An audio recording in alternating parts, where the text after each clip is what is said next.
Hi friends, मैं start कर रहा हूँ फाइनल ईयर के लिए। अब मैं फाइनल का पूरा गाइड दूंगा आप लोगों को। फाइनल में कोई भी प्रॉब्लम नहीं आएगा, बस हमारे वीडियो को ज़रूर देखिएगा। यहाँ पे देख सकते हैं आलोक भाग 2, जो भी असामिस मीडियम स्टूडेंट है उन लोगों के लिए सो वेरी बेनिफिशियल, क्योंकि उन्हीं लोगों का बुक है क्लास 10 का हिंदी, इलेक्टिव हिंदी, आलोक भाग 2। इसके हम सिलेबस को कवर करते हैं और उसके बाद हम शुरू करेंगे आज सड़क की बात, जो थंबनेल में आप लोग देखा है। और हाँ, पेन कॉपी लेके बैठिएगा। देखिए सिलेबस यही है। एग्ज़ाम में सिलेबस 2 सेक्शन पे डिवाइड रहता है, एक ग्रामर सेक्शन रहता है और एक आपको क्वेश्चन आंसर वाला होता है। तो दोनों ही आपको करना है, तभी आपका मार्क उठेगा। हिंदी बहुत स्टूडेंट का थोड़ा सा वीक है, सो मैं चाहूँगा कि मैं सब वीकनेस आपको दूर करूँ। भोला राम का जीव और सड़क की बात, ये दोनों चैप्टर में 8 मार्क का आएगा, यानी एवरेज मार्क देखा जाए 4 मार्क ऊपर और 4 मार्क नीचे। सड़क की बात भी 4 मार्क देगा, भोला राम का जीव भी 4 मार्क देगा, 4-4 मार्क करके आएंगे। ठीक है, तो स्टार्ट करते हैं सड़क की बात। ओवरऑल मैं न्यू की ईट, छोटा जादूगर, भोला राम की जीव, ये सब कई सारे मृतिका, ये सब मैं ऑलरेडी वीडियो डाल चुका हूँ। वहाँ पे कई सारे इंपॉर्टेंट क्वेश्चन आंसर दिया गया है, जो अंदर से आता है एग्ज़ाम में, जो बहुत सारे स्टूडेंट छोड़ के आता है। ये 4 मार्क मामूली नहीं है, 4 मार्क लेना बहुत बड़ी मार्क है। एक मार्क के लिए लेटर मार्क नहीं उठता है, ठीक है, 1 मार्क के लिए इंसान फेल भी कर जाता है। तो हम 4 मार्क बहुत बड़ी मार्क है, तो इसको कवर करेंगे। चलते हैं, देखते हैं पेज नंबर कितना है। सड़क की बात 47 पेज में है और राइटर है रविंद्रनाथ ठाकुर। आपको राइटर का नाम जरूर याद रखना है। ओके, देखिए आप लोग पेन कॉपी ज़रूर लेके बैठिएगा। एक पेन होना चाहिए, एक खाता या कॉपी जो भी बोलते हैं वो लेके बैठिए, क्योंकि क्वेश्चन आंसर मैं दूंगा। ये सड़क की बात स्टार्ट करने से पहले कवि परिचय जो है वो पढ़ना बहुत जरूरी है। अपना लोग एटू जाने कवि परिचय पढ़ा बहुत केटा क्वेश्चन आए एग्जाम। सो अपना लोग एटू अलप माने धुनियाके चाब और तार भीतर पड़ा केटामान क्वेश्चन ओलाब, ये गोटे केटा अपना लोग लिखी लब। सो आप लोग जरूर लिखिएगा। रविंद्रनाथ ठाकुर, थोड़ी सी आसामीज बोलनी पड़ती है क्योंकि समझ में नहीं आता है किसी किसी को। तो रविंद्रनाथ ठाकुर स्टार्ट करते हैं। कवि परिचय, सड़क की बात से पहले ये राइटर थे रविंद्रनाथ ठाकुर, उनके बारे में जानना जरूरी है।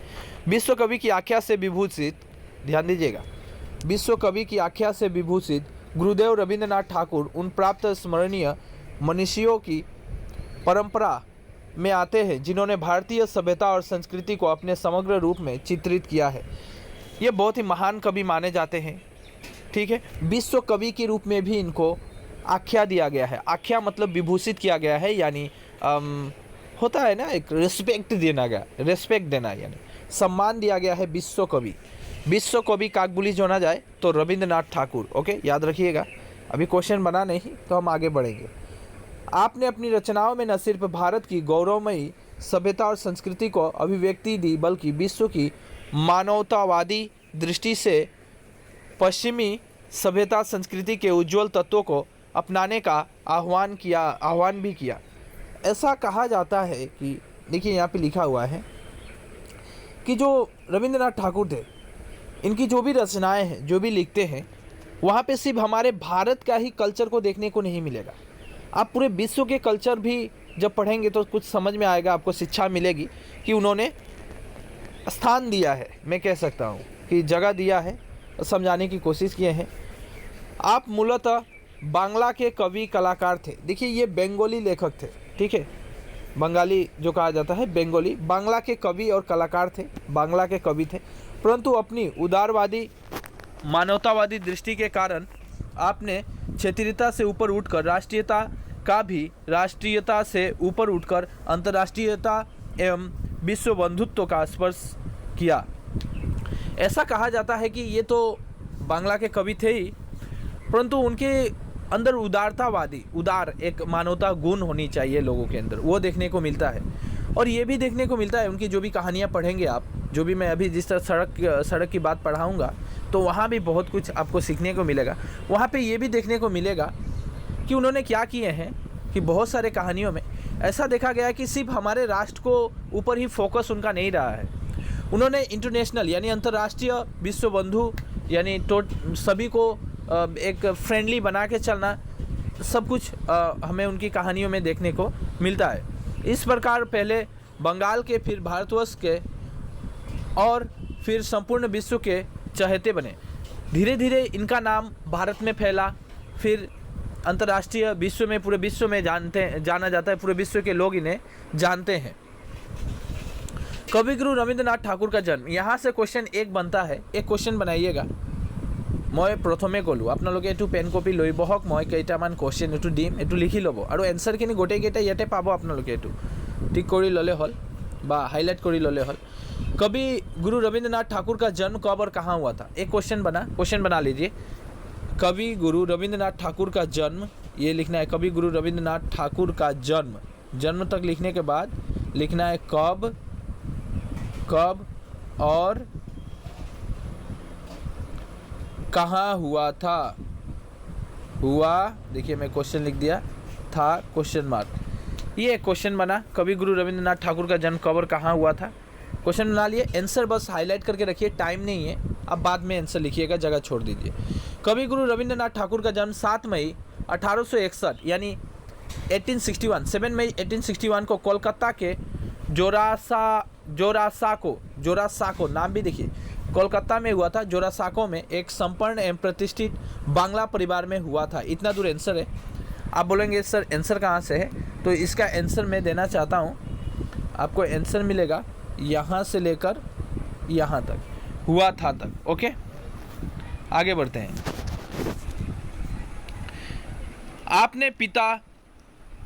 आपके पिता देवेंद्रनाथ ठाकुर जी दार्शनिक प्रवृत्ति के प्रख्यात समाज सुधारक थे।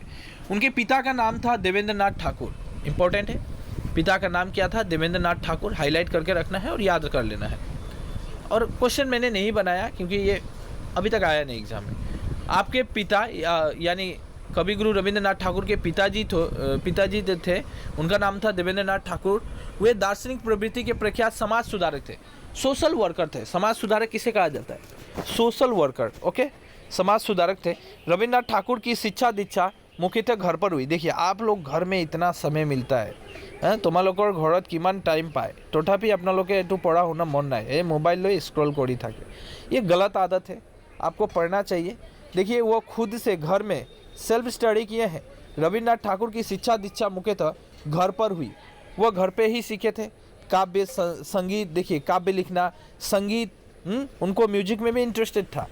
अच्छे खासे गीत भी लिखे हैं, आप देखेंगे तो उनके कई सारे गीत भी है।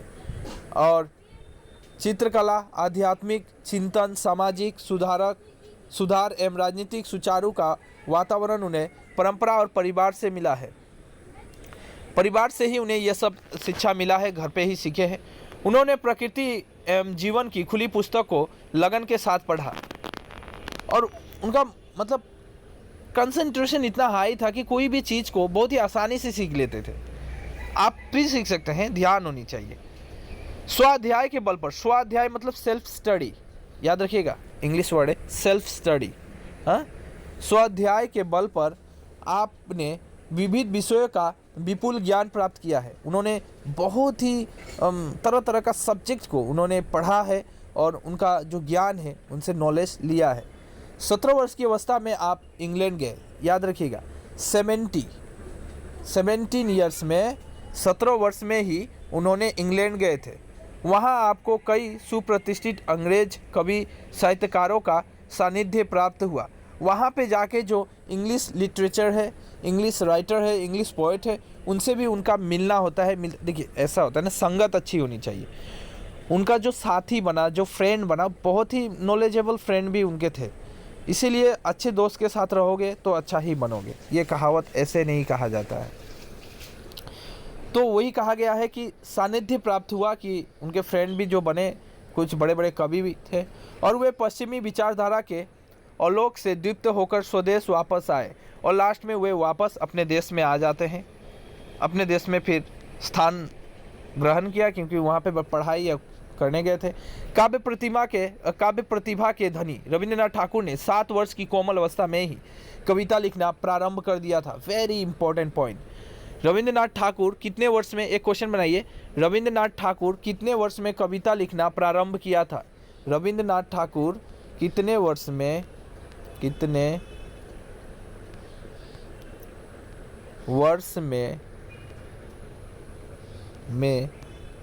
कविता लिखना लिखना, उसके बाद लिखना है प्रारंभ किया था या आरंभ, आरंभ किया, यह है, हाँ, था। तो आंसर होगा 7 वर्ष। बहुत ही छोटे थे, 7 वर्ष में ही उन्होंने कविता लिखना आरंभ कर दिया था। आंसर यही होगा कि रविन्द्रनाथ ठाकुर ने 7 वर्ष में, कोमल अवस्था में ही कविता लिखना आरंभ कर दिया था। इतना दूर। तब से लेकर देहावसान के समय तक आपकी अमर लेखनी बराबरी चलती रही। यहाँ पे एक वर्ड आया है देहावसान, माने 7 वर्ष से लेकर मृत्यु तक, जब तक उनकी मृत्यु प्राप्त नहीं हो गई तब तक वह कविता लिखते रहे और वो चलती रही। आपने कई हजार कविताओं, गीतों, कहानियों, रूपकों यानी नाट्य बोला जाएगा एवं निबंधों की रचना की। उन्होंने सिर्फ कविता ही नहीं लिखी, कविता भी लिखी, गीत भी लिखी, कहानियाँ भी लिखे, कुछ नाटक की भी रचना की है। तो मैंने कहा ना, उन्होंने गीत भी लिखे हैं अच्छा खासा, एवं निबंधों की रचना की। आपने उपन्यास भी लिखे जिनमें गोड़ा और घड़े भाईरे विशेष रूप से उल्लेखनीय है। उन्होंने 2 उपन्यास की रचना की। क्वेश्चन 1 देखिए, यहाँ पे हाईलाइट पॉइंट है तो आपको जानना जरूरी है। रविंद्रनाथ ठाकुर की प्रमुख उपन्यास क्या क्या है? एक क्वेश्चन बनाइए, रविंद्रनाथ ठाकुर के प्रमुख उपन्यास क्या क्या है? रविंद्रनाथ ठाकुर के, क्वेश्चन बनाता हूँ, के प्रमुख, उसके बाद ये लिखिए उपन्यास, उसके बाद क्या यहाँ पे दाग दीजिएगा, है क्वेश्चन मार्क, ओके।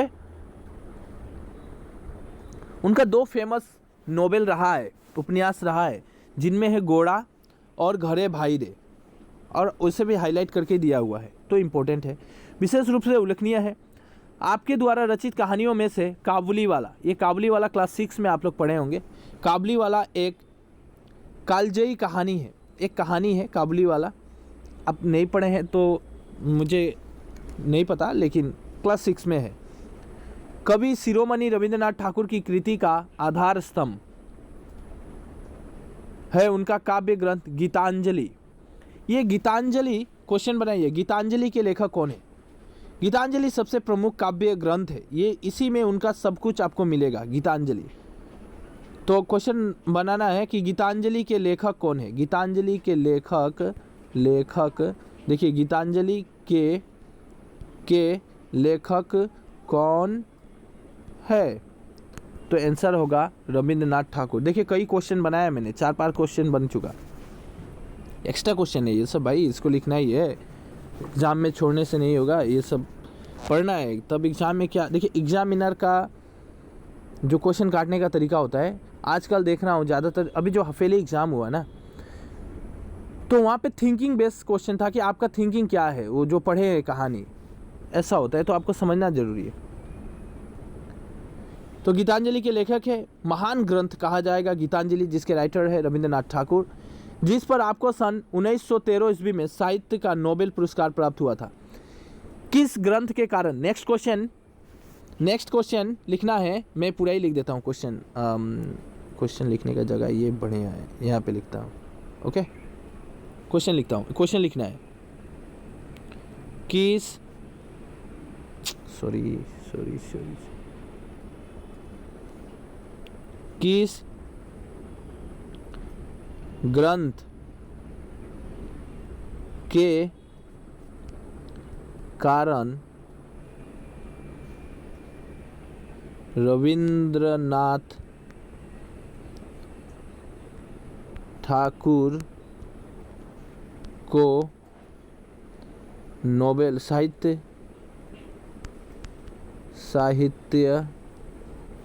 उसके बाद इतना लिखने के बाद साहित्य नोबेल पुरस्कार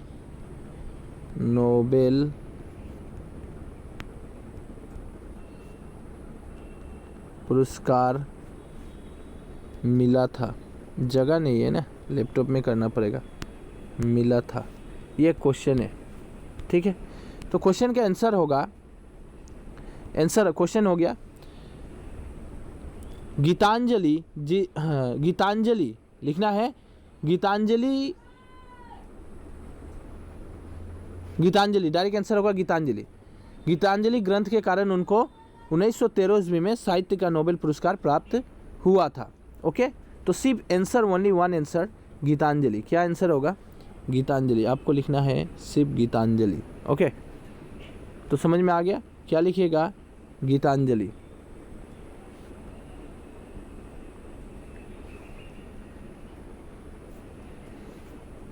आगे बढ़ते हैं।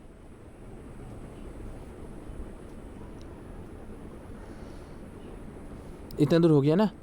आपकी अन्य रचनाओं में मानसी, संध्या, संगीत, नववेद, बालका, छनिका आदि अन्यतम है। आपके द्वारा विरचित सैकड़ों गीतों में से रविंद्र गीत नामक एक निराली संगीत धारा ही बह निकली है। आपके द्वारा रचित जन गण मन, so very important, Jana Gana मन किसने लिखा है? रविंद्रनाथ ठाकुर। जन गण मन भारत का राष्ट्रीय गीत है। तो आपकी रचना अमर सोनार बांग्ला पड़ोसी राष्ट्र बांग्लादेश का राष्ट्रीय संगीत है।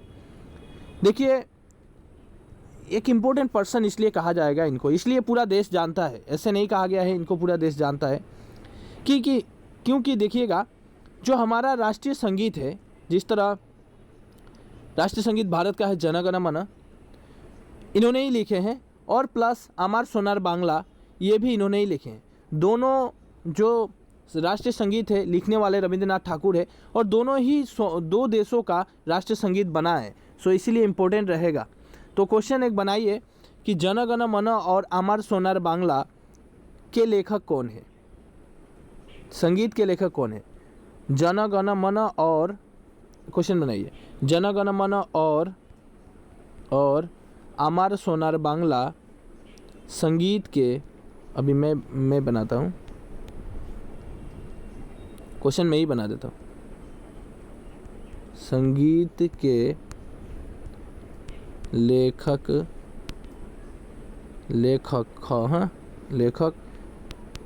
कौन है? ओके, तो ये होगा रविंद्रनाथ ठाकुर, जिन्होंने दो संगीत लिखे, दोनों ही राष्ट्रीय संगीत बना है। कभी गुरु रविंद्रनाथ ठाकुर ने पश्चिमी बंगाल में भोलपुर के निकट शांति निकेतन, देखिए अभी भी शांति निकेतन को वर्ल्ड हेरिटेज साइट में डिक्लेयर किया गया है, तो वेरी इंपॉर्टेंट रहेगा ये एग्जाम के लिए। शांति निकेतन नाम से एक शैक्षिक सांस्कृतिक केंद्र की स्थापना की है। यह केंद्र गुरुदेव के सपनों का मूर्त रूप रहा और आगे यह विश्व भारती विश्वविद्यालय के रूप में प्रसिद्ध हुआ। शांति निकेतन बनाए थे कहाँ पे? भोलपुर में और बोलपुर में शांति निकेतन है, तो याद रखना है। और लास्ट में ये शांति निकेतन का नाम विश्व भारती विश्वविद्यालय के रूप में प्रसिद्ध हो गया है। आपने देश के स्वतंत्रता आंदोलन में भी रुचि ली थी। उन्होंने जो भारत और त्याग आंदोलन, अपना लोग के हुनीसा भारत छोड़ो आंदोलन, क्विट इंडिया मूवमेंट्स, उसमें भी उनका रोल रहा है। शांति निकेतन में आने पर मोहनदास करमचंद गांधी को आपने महात्मा के रूप में संबोधित किया। देखिए, महात्मा किसने कहा था? मोहनदास करमचंद गांधी को। क्वेश्चन बनाइए, मोहनदास करमचंद गांधी यानी गांधी जी को महात्मा किसने कहा था? तो रविंद्रनाथ ठाकुर ने, याद रखिएगा। तो जब ये क्वेश्चन बना लीजिए, मोहनदास करमचंद गांधी को इतना दूर लिख के मैं दिखाता हूँ कैसे लिखना है। आपको हाइलाइटर नहीं मिल रहा है, ओके कोई बात नहीं, इससे इंडिकेट करता हूँ। गांधी को इतना दूर लिखने के बाद को महात्मा किसने कहा था? तो आंसर होगा रविंद्रनाथ ठाकुर ने महात्मा कहा था, या कहे थे, रिस्पेक्ट दीजिएगा, कहे थे। ओके, तो महात्मा की उपाधि से संबोधित किया जाता है जब गांधी जी शांति निकेतन में आते हैं। राष्ट्रभाषा के रूप में हिंदी के पक्ष में अपना मत देते हुए गुरुदेव ने कहा था, उस भाषा को राष्ट्रभाषा के रूप में स्वीकार किया जाना चाहिए जो देश के सबसे बड़े हिस्से में बोली जाती है। उन्होंने हमारे हिंदी को बहुत ही ऊंचा दर्जा देना चाहा और चाहे थे, और जो हुआ भी है, क्योंकि आपको मालूम है कि हिंदी राष्ट्रभाषा है। अर्थात हिंदी 7 अगस्त 1941 ईस्वी को इस महान पुण्यात्मा का स्वर्गवास हो गया। अर्थात हिंदी 7 अगस्त 1941 को। देखिए, बात ये है कि अफसोस की बात है, आज़ादी की लड़ाई नहीं देख पाए। यही हुआ कि आज़ादी की लड़ाई नहीं देख पाए। 15 अगस्त 1947 को देश आज़ाद होता है। आज़ादी की लड़ाई जो मूल लड़ाई थी 1942 में, भारत और त्याग आंदोलन, उसमें पार्टिसिपेट नहीं कर पाए। तो 1941 में ही 1941 में ही इनकी मृत्यु हो जाती है। तो अफसोस था उनको कि देश आज़ाद हो और मैं देखूं आज़ादी देश में नहीं रह पाए। चलिए कोई बात नहीं। अब हम थोड़ी सी सड़क की बात जो है उसकी समरी को थोड़ी सी समझने की कोशिश करेंगे। এতিয়া সাৰাংশখিনি মই অলপমান থুলমূলকৈ বুজাই দিম। এইটো ইম্পৰ্টেণ্ট হ'ব আপোনালোকে ধুনীয়াকৈ শুনিবা। कवि, गीतकार, कहानीकार, उपन्यासकार, निबंधकार, संगीतकार, कलाकार, समाज सुधारक, शिक्षा, संस्कृत प्रेमी और राजनीति की बहुमुखी प्रतिभा के अधिकारी होते हुए भी गुरुदेव रविंद्रनाथ ठाकुर मूलतः कवि हृदय के थे। उनके कोमल हृदय में अगर विश्व मानवता के प्रति प्रेम, करुणा और सहानुभूति थी तो मानवेतर प्राकृतिक उपकरणों जैसे पेड़ पौधे, नदी झरने, निर्झर वही है नदी झरने, पशु पक्षी, वन उपवन, फूल, तारे, सूरज, चांद आदि के प्रति भी भरपूर आकर्षण थी। ऐसा नहीं है कि जो रविंद्रनाथ ठाकुर थे सिर्फ इंसानों के ऊपर ही लिखने की कोशिश किए, संस्कृत को ही ज़्यादा प्रेफरेंस किया, ऐसा नहीं है। उन्होंने पूरी नेचर को भी अपना माना है और उनके ऊपर भी अपनी सहानुभूति प्रकट की है। बहुत ही बारीकी से उन्होंने नेचर से जो बातें की है, लगता है डायरेक्टली वो बात कर रहे हैं, एक दूसरे से बातें हो रही है, एक दूसरे को समझने की कोशिश की जा रही है। उनकी कहानियों में ये भी झलक दिखाई देती है। उनकी सूक्ष्म एवं पैनी दृष्टि जड़ और चेतन दोनों प्रकार के पदार्थों के अंतरम तक पहुँच जाती है, आपके अंदर हृदय में पहुँच जाएगा उनकी जब कोई भी कहानी और कविताएँ आप पढ़ेंगे। आपके द्वारा रचित सड़क की बात वस्तुतः सड़क की आत्मकथा है। ये देखा जाता है कि जो सड़क की बात सड़क की आत्मकथा है, यानी सड़क अपने आत्मा से, अपने अंदर से कुछ आवाज़ निकालता है जो हम पढ़ेंगे तो हमें समझ में आएगा कि सड़क जो होता है वो भी बातें करता है अपने आप से। ओके, वो भी देखने को मिलता है।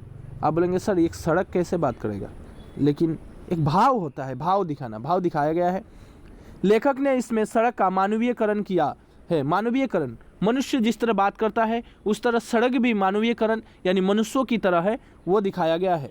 सड़क अपनी बात बीती अथवा राम कहानी स्वयं सुना रही है। सड़क अपनी राम कहानी यानी सड़क जो अपनी कहानी जो उनके ऊपर क्या बीतता है एक सड़क के ऊपर, वो पूरी हमें सुना रही है। ऐसा आपको देखने को मिलेगा जब कहानी पढ़ाऊँगा।